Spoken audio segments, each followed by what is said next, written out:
In this video, we'll look at how to configure the SDK when connecting an IX camera to a DJI 600 or 600 Pro. First of all, connect the drone via USB to the computer and power the drone on.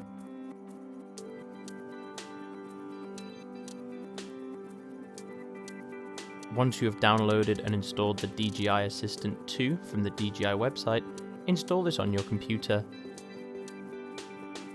Start the Assistant 2 application, and the following screen should be displayed if the UAV is connected.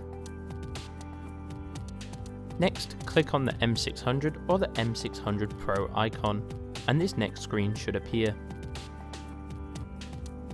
In the tree menu, click SDK. In here, enable API control, ground station status, and set the baud rate to 115,200. Now exit the application, restart the UAV, and restart the Assistant Pro 2. After the restart, your settings under SDK should have been saved. Please note this should also be done if you've just updated the firmware of the UAV.